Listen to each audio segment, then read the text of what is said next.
This is like a stop on your commute. Yeah, so on my way home from work, I'll jump in the river and kind of swim a little bit and cool off and just let go of all the stress of the day.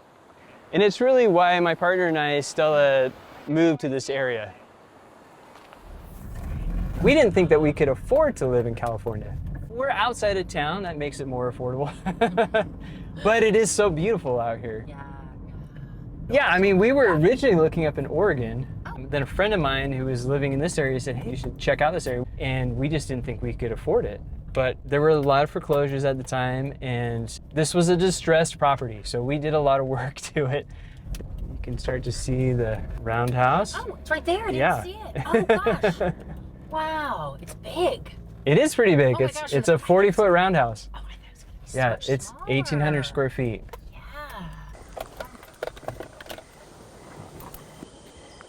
Yeah, so this is the first hempcrete roundhouse in the US and one of the first permitted hempcrete houses in California. This is a 40-foot hempcrete roundhouse. It's 1,800 square feet. It's 2 level, 2 bedroom, 2 bath, and it's all made of natural materials. I really wanted to live in a yurt. I love round structures. I was a ski guide and I skied people into yurts, and that's really what got me into round structures. The first time I was in a yurt at college, I just felt like the conversations were elevated and I just felt more alive, and that feeling lasted with me for like a week afterwards. And I thought, what is it about being in a round shape that allows you just to feel more connected and more alive?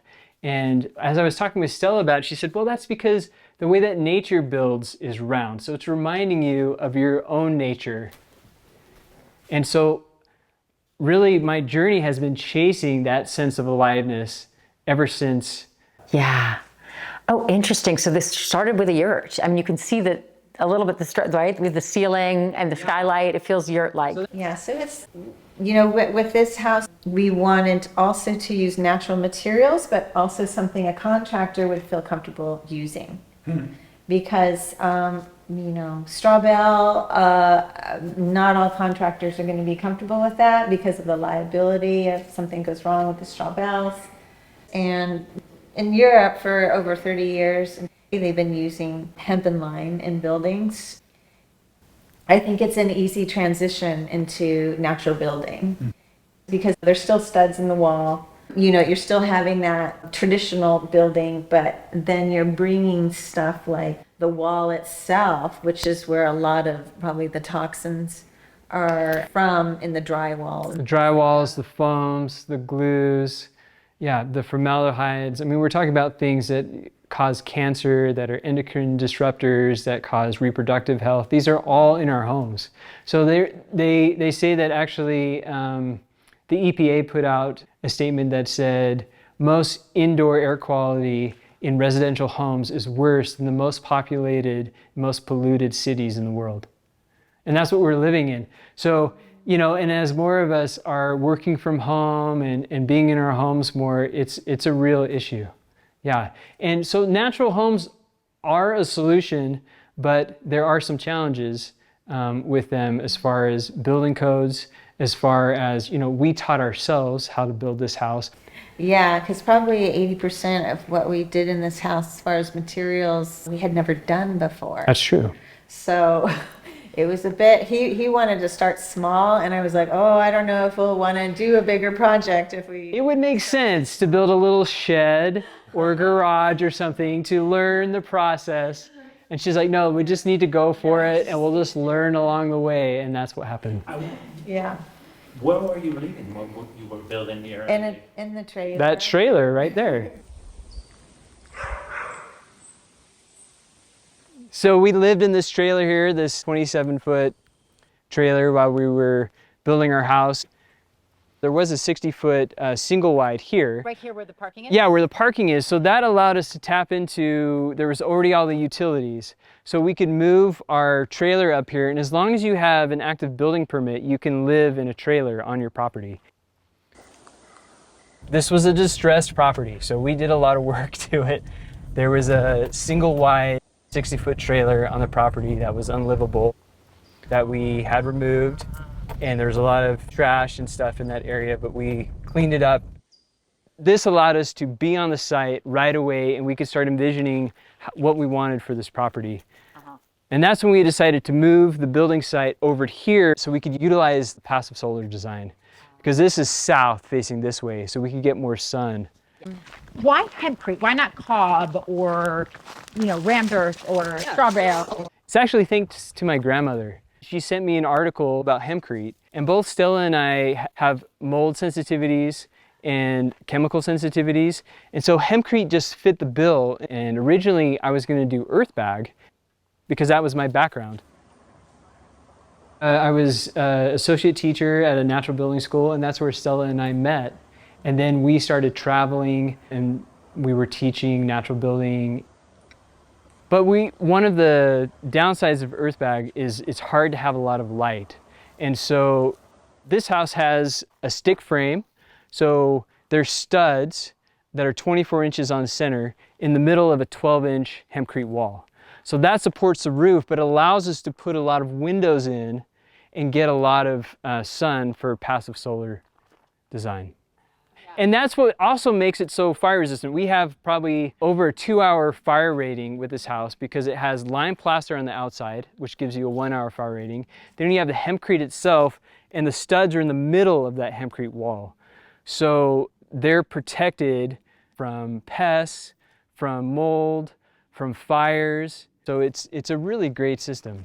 And the roof also is... Yeah, so this roof actually came from a panel yurt company. So they sell a kit that has wall panels and the roof panel together, but we just bought the roof system, and the roofing actually comes from a grain silo company. So it fit together really well. They gave us a skylight and everything, and so you could build any round structure. You could use straw bale or cob or anything that you could make into a cylinder, basically. And we decided we wanted to use hempcrete. Yeah. If we walk up closer, can you see much of the material there? Yeah, so this is lime plaster. I do have some demonstration items out here if you wanted to see. So this is a bale of hemp right here. So this is the hemp herd. So it's the inner woody core of the hemp stalk. They grind it up. For hemp construction, you want a little bit of fiber in there, like 20%. So this is a bale, and then you would mix that with this lime binder right here. So this is just a lime, like pure lime. Yeah, this is lime that also has, it's a hydraulic lime, so it has a quick set. So the lime that you would get at Home Depot is a type S lime, builder's lime. So that's a different type of lime. So you would have to add, this has basically impurities or pozzolans that make it set really quickly. And then this is the hempcrete right here. Oh, that's what it comes out. Yeah, so it's really light. Oh, wow. It's 7 times lighter than concrete. I don't like calling it hempcrete because there's no cement in here. It's a natural lime binder, so it's breathable. And the reason why it works so well together is because the lime has a reaction with the hemp. The hemp is one of the highest plants in silica. So what that means is it can get wet and dry almost an infinite amount of times as long as you're not enclosing it in a space. So that's why we use natural plasters that are breathable, like lime plaster, or inside we have clay plaster on the interior walls. But you can also make this look like a conventional home as long as you're providing an air gap of 1 inch. So you could put siding on here, you could put brick, but you have to allow the moisture to escape. Okay. Yeah. This is incredibly light. I mean, this is like almost paper mache. Like, Yeah. Right? And that's what's great is, so we had a natural building workshop here. Aligning your house with the elements and the sun, it's allowing the house to thrive at its optimum, like you want the walls to breathe, because that's how our skin breathes. It's really a representation of us.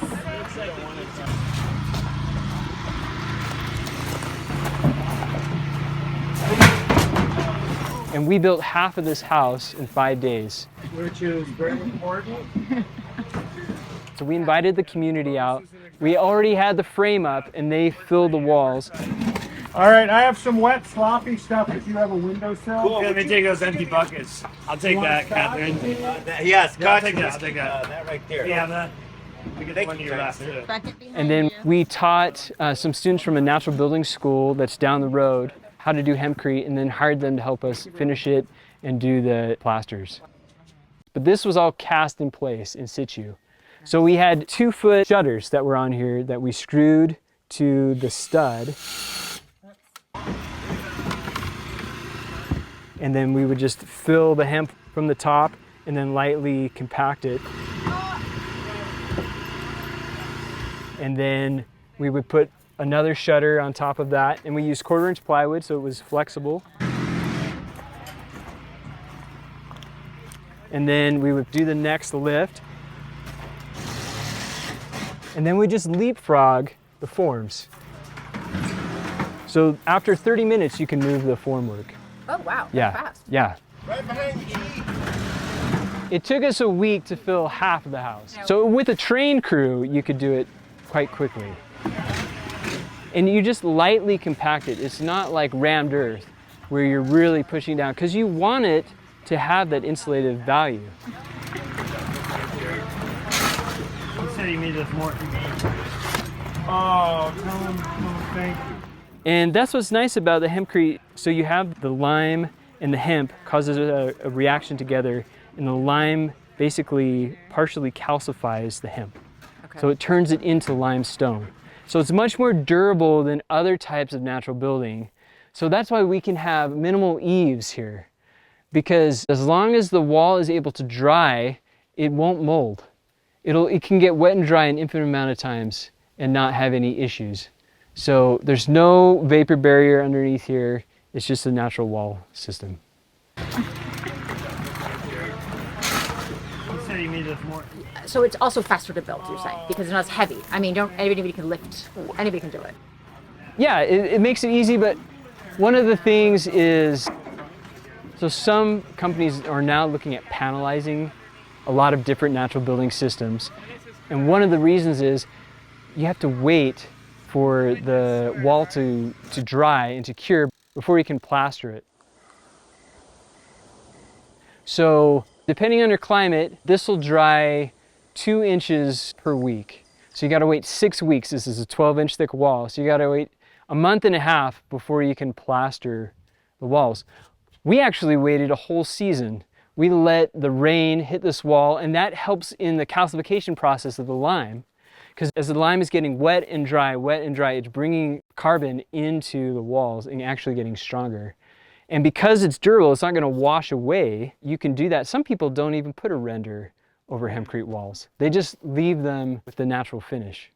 This kind of finish. Yeah, Really? yeah. So that's because of the lime. Yeah. So this is a 3-layered system. So we have scratch coat, the brown coat, and then we put alkaline resistant mesh, basically a fiberglass matting that goes in here. And that's the insurance policy to keep it from cracking. And that also makes it more smooth. And then we did the final coat on top of that. So that just gets pressed into the middle coat. Okay. Yeah. What we're seeing though is lime. Yeah.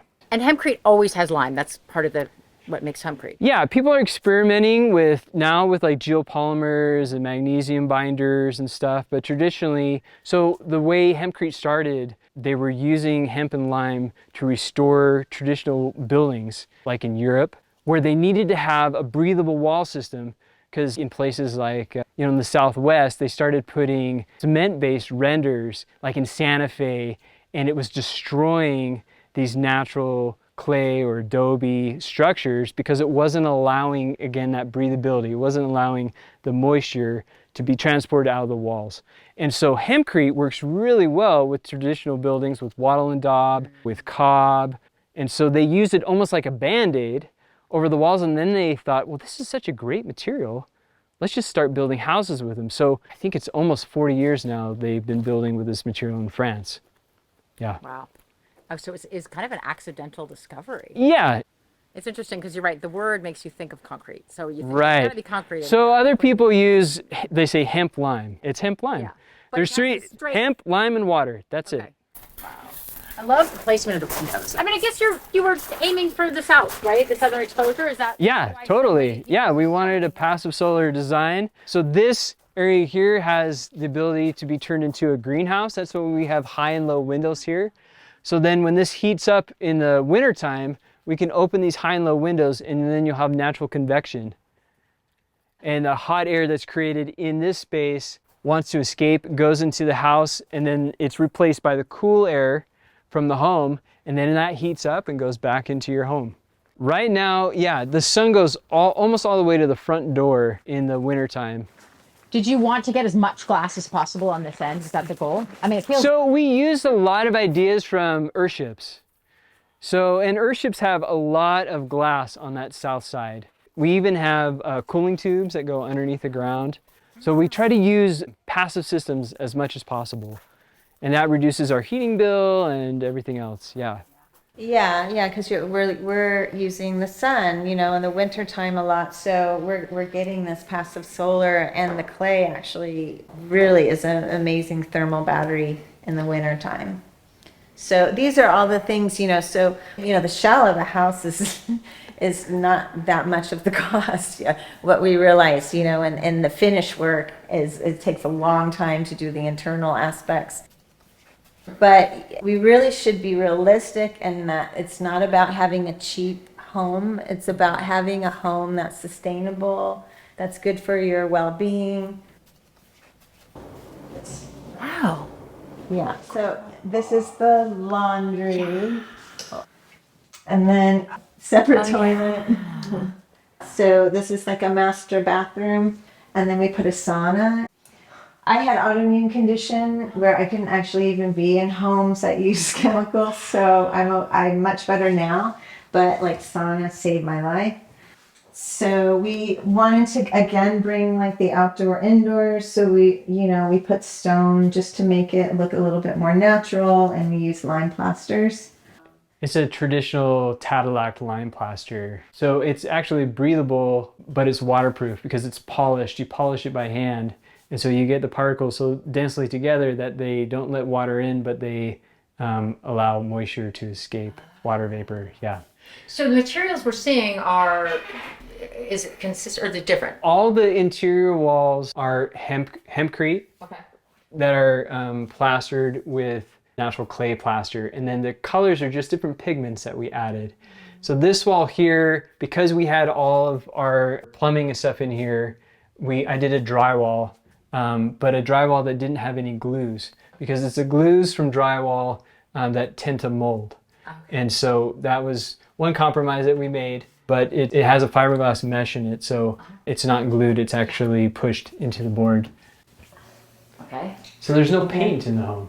There's no paint at all. Yeah. No. So these colors we're seeing are just natural. Yeah, these are just natural pigments. Yeah, and this is actually the natural clay color. This is without any pigment. And so the floor here is lime. Lime. Feels so good in here. I actually love walking barefoot in here. Take off my socks. Yeah, so you're grounded actually as you're walking in here. Yeah. So traditionally we didn't have rubber heels on our feet, right? And so we were always in contact with the energies of the earth, and that was healing for us.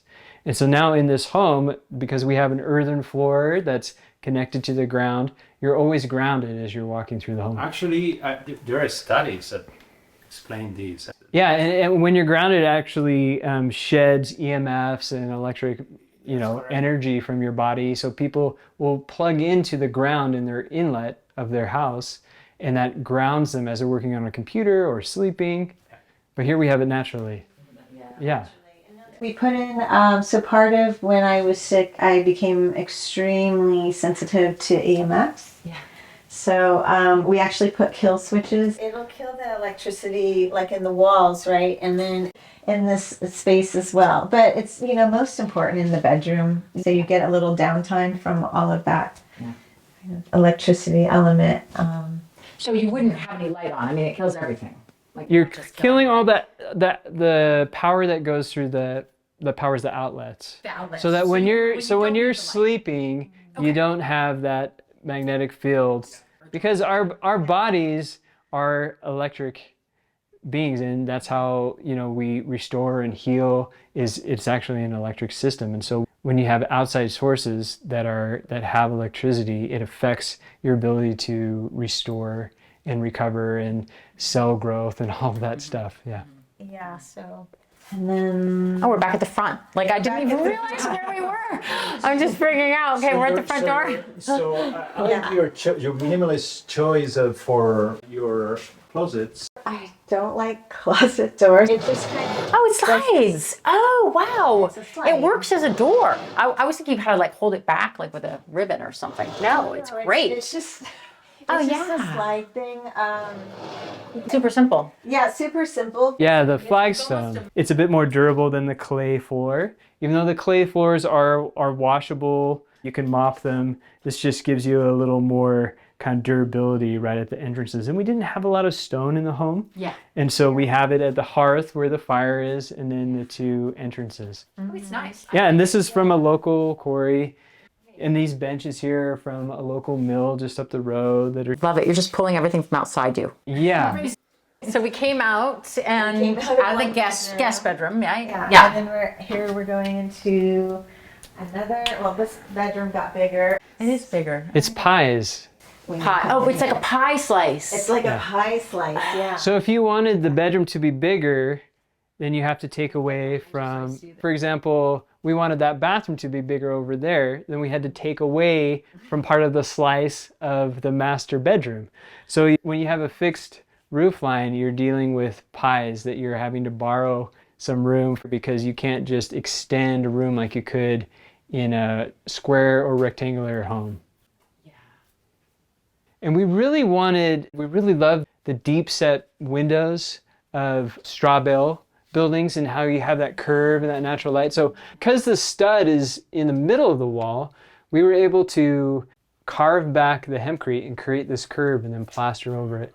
So it has that kind of nice rounded soft look, and then you get kind of the different colors from the day.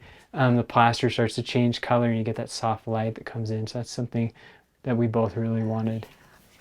Yeah, and I think most people, when they're sleeping, they don't really need a lot of space. And I think actually the body likes smaller spaces. It feels more safe and comfortable and little cocoon spaces for sleeping. So we really wanted to keep the bedroom small and keep it very simple for sleeping.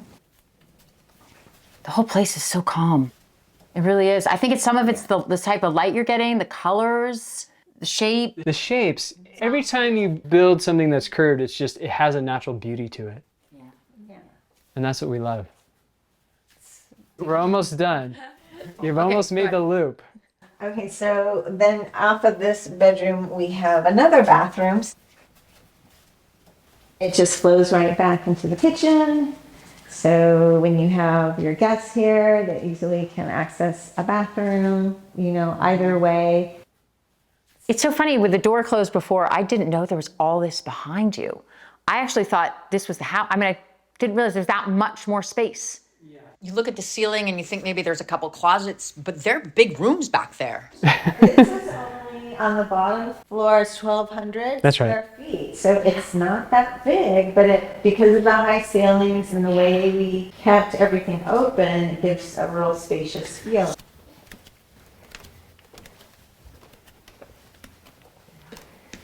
It's interesting. I mean, here you're seeing that shape now that you're sort of carving out the middle of the house. Mm-hmm. And the middle feels like everything. When you're down there, it feels like the whole house. Yeah. And we really wanted to bring, the earthen element, so the ground and the sky together, kind of coming of those two elements. Yeah, and I for the filming, I have all the lights on, but this house doesn't really, in the daytime, ever need lights. No, we don't have the lights on. So that's another thing, really thinking of having natural light as much as possible without using a lot of electricity or lights, synthetic lights. I really love the space and the wall. It kind of feels like it's growing out of the floor, it's like, yeah. It's playful. Yeah. Oh yeah. I mean, kids would come in here and they love this house and they love these holes. Just kind of a playful house. Yeah. And it was a way to break up this large, tall wall. Or instead of just having this guard wall be at 42 inches tall, Stella wanted to swoop it up to the office. And so what that does is it allows you to have a little bit of privacy back here, and it also allows for intrigue when you're downstairs. Like, what's up there? I can't see everything, you know? So it's kind of nice to not reveal everything all at once. And this is, this is the north. It's a contemplative, so this is kind of a more of a meditative, relaxing space. Actually, it's a bit treehouse-like. When you come down like this, you can just see trees. You don't see the neighbors or anything.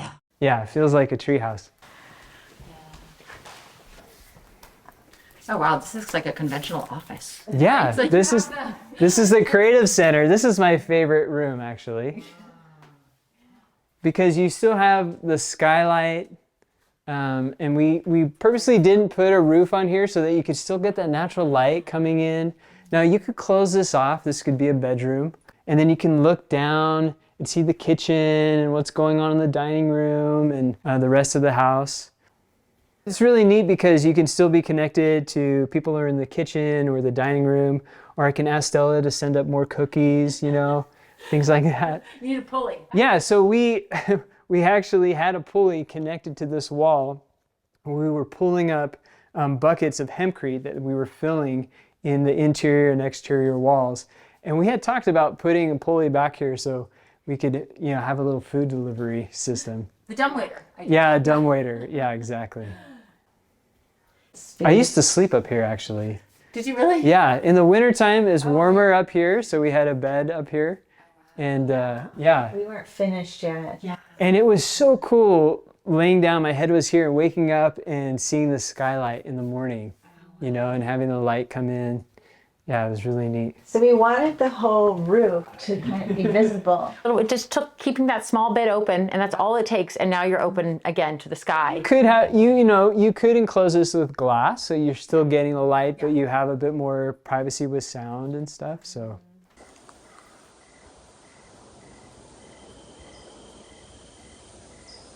I think it's actually easier to build a roundhouse because all your dimensions comes off the central point.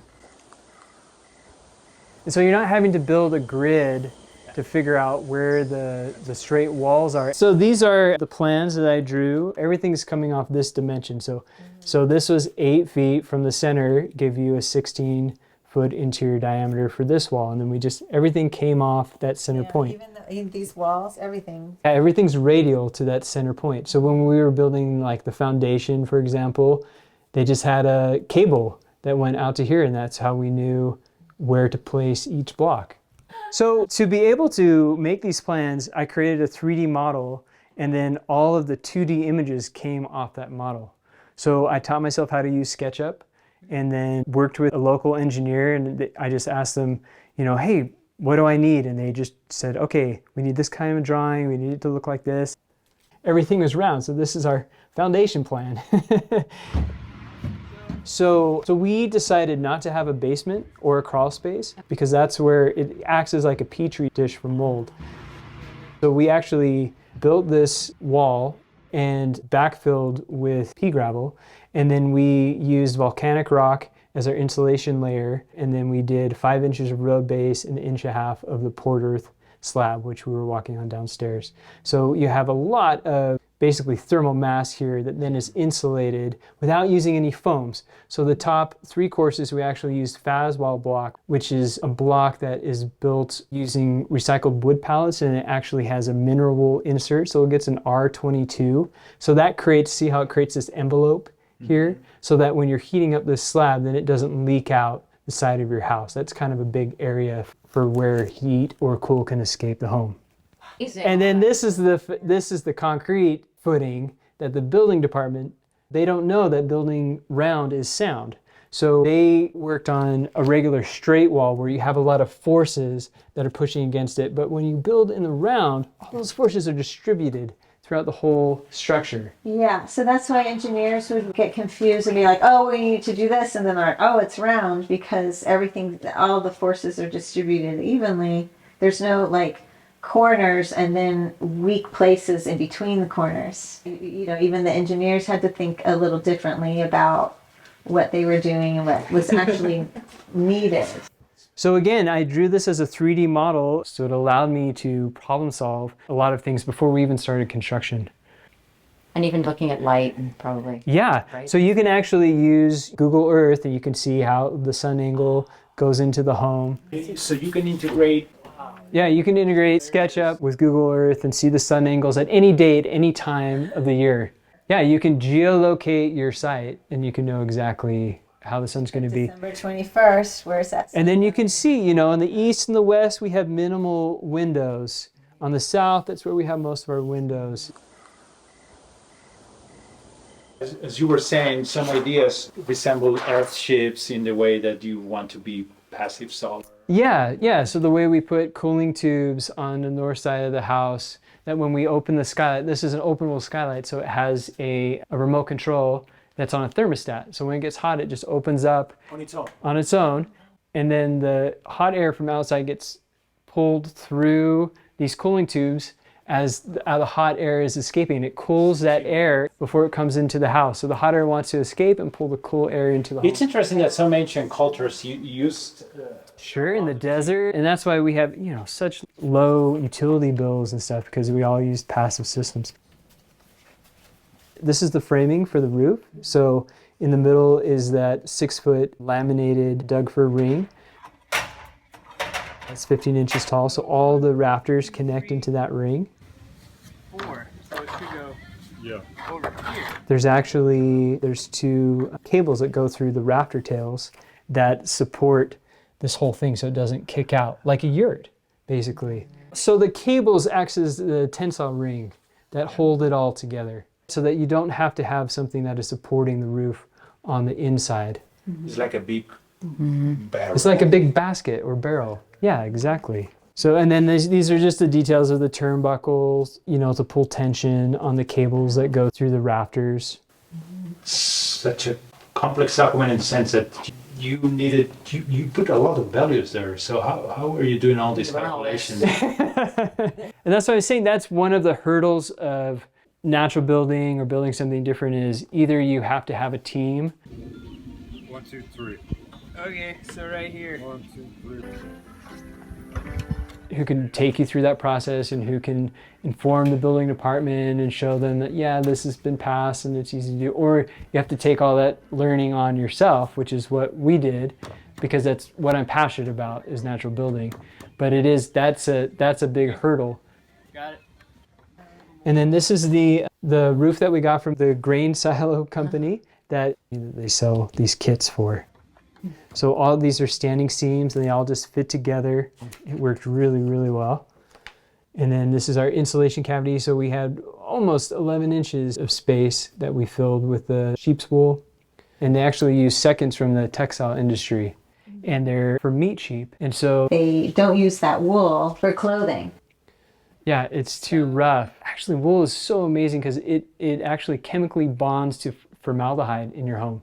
So it'll trap it in the wall. So it has amazing qualities. Yeah. So if you use cellulose insulation, over time it'll settle and then you'll have cold joints. Whereas wool, and especially the wool that they can't use for a textile industry, is so coarse, it wants to continue to expand. So it works really well.